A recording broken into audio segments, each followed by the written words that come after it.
Evangelho segundo João, capítulo 4, versículos de número 1 e 2, diz assim: quando o Senhor entendeu que os fariseus tinham ouvido que Jesus fazia e batizava mais discípulos do que João, ainda que Jesus mesmo não batizava, mas os seus discípulos, deixou a Judéia e foi outra vez para a Galiléia.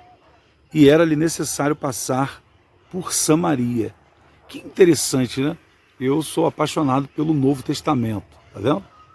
Lógico que o Velho Testamento também é maravilhoso, suas histórias, seus personagens são incríveis. Mas o Novo fala do personagem principal, né? Todos os profetas, todos os patriarcas, salmistas, todo mundo na Bíblia trabalhou e falou dele, deu testemunho dele, inclusive João Batista. Estou falando de Jesus Cristo de Nazaré, né? E o mundo se divide em duas partes, antes de Jesus e depois. E eu tenho buscado ser cristocêntrico, ou seja, o tema central para mim, da minha fé, da minha confissão de fé, é Jesus Cristo de Nazaré. É com ele que eu fiz um acordo, uma aliança de salvação e resolvi imitá-lo, pautar a minha vida, galgar, né, a minha vida exatamente nesse personagem incrível, maravilhoso que foi Jesus Cristo de Nazaré, o Deus encarnado, o Verbo de Deus que se fez homem e habitou entre nós, nos dando exemplo de humildade, de simplicidade e de que podemos sim viver uma vida abençoada aqui nesse mundo, em sociedade. E uma coisa interessante que eu aprendo com Jesus é que ele era itinerante, né? Ele estava num lugar e de repente saía daquele lugar e ia para outro. Quando a multidão ia para aquele lugar que ele estava, ele já saía dali e ia para outro. Jesus foi mestre, pregador itinerante. Então, o que Jesus foi fazer na Galiléia? Lendo esse texto aqui, eu fico me perguntando o que Jesus foi fazer na Galiléia. O que Jesus foi fazer em Samaria? O que Jesus foi fazer em Cafarnaum? O que Jesus foi fazer em Nazaré? O que Jesus foi fazer do outro lado do mar da Galiléia? Jesus foi pregar o Evangelho, anunciar o reino de Deus e se relacionar com as pessoas, né? O Evangelho nos convida a se relacionar com as pessoas, o que não é tarefa fácil, não. É muito difícil se relacionar com pessoas, mas Jesus nos deu esse exemplo. E ele abriu mão de ficar em Jerusalém, ele abriu mão de ficar no meio da multidão, ele abriu mão de ficar no meio dos religiosos, dos sacerdotes, né, da época, ele abriu mão de andar com os fariseus, saduceus, zelotes, escribas, ele abriu mão de ficar no meio dos religiosos para ficar onde? Na plebe, exatamente, ficar no meio do povo pobre, de um lugar chamado Galiléia. E ele ganhou até um apelido, ele começou a ser chamado de Galileu. Ah, o Galileu, o Nazareno, né? E ele pouco se importava com isso, porque foi na Galiléia que ele começou a desenvolver o seu ministério profético, o seu ministério de pregador, né? De anunciador de boas novas, de comunicador de mensagens do reino dos céus. Então, na Galiléia, Jesus construiu grandes amizades, fez grandes relacionamentos com homens, com mulheres, com crianças, sabe? Foi na Galiléia que Jesus desenvolveu o seu potencial comunicador do céu. E isso é muito interessante, porque naquela época não tinha redes sociais, não tinha Wi-Fi, não tinha internet, não tinha nada disso. Mas mesmo assim, ele desenvolveu uma comunicação eficaz, uma comunicação assertiva. Ele escolheu um público certo. Porque enquanto os fariseus, eles compartilhavam de suas regras e arrotavam regras, Jesus vinha com uma mensagem simples. Enquanto os fariseus, eles acusavam os pecadores, julgava, apedrejava a prostituta, sabe, enquanto eles brigavam entre eles por causa da lei de Moisés.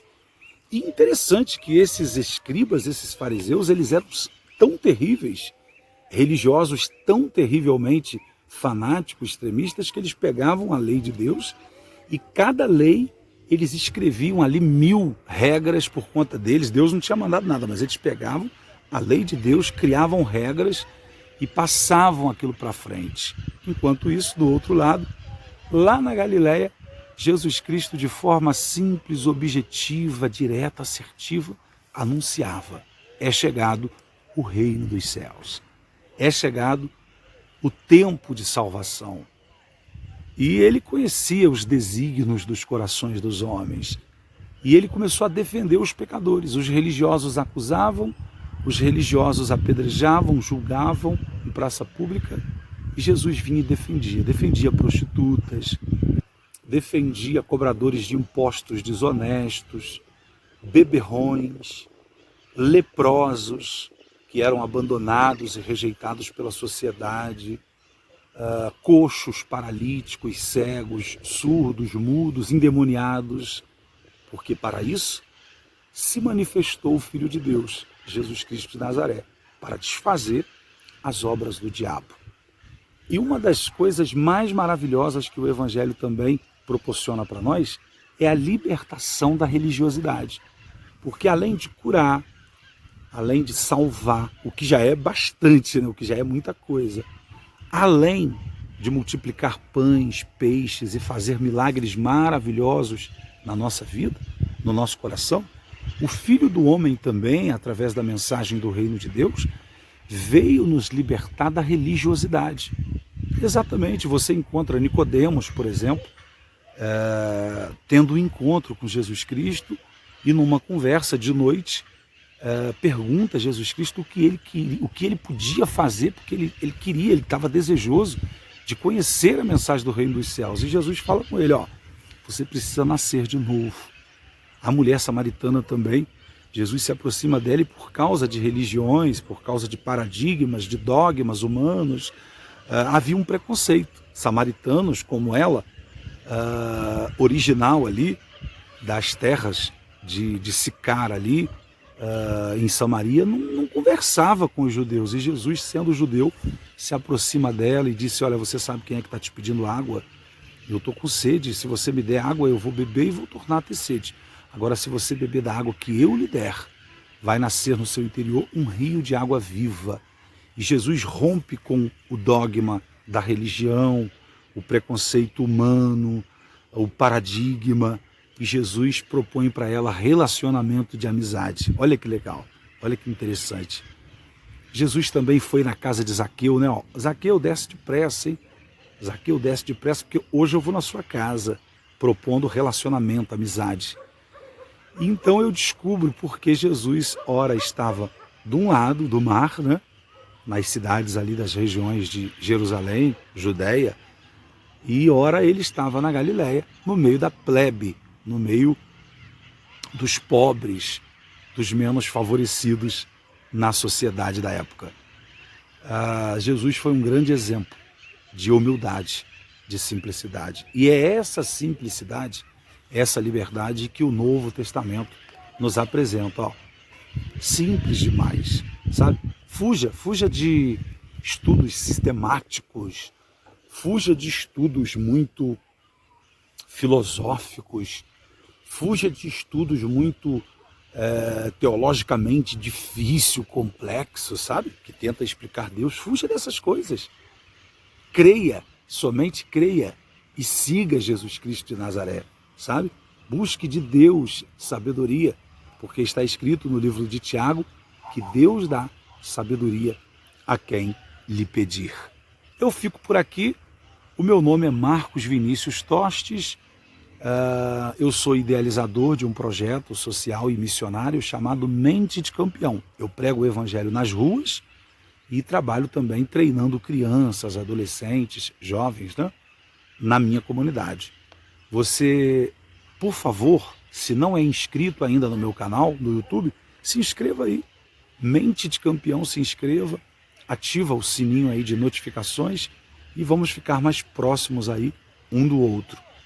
Eu vou embora, preciso ir embora, mas eu volto a qualquer momento com notícias boas, porque de notícia ruim o mundo já está cheio. E o Evangelho é boas novas, ó, é novidade,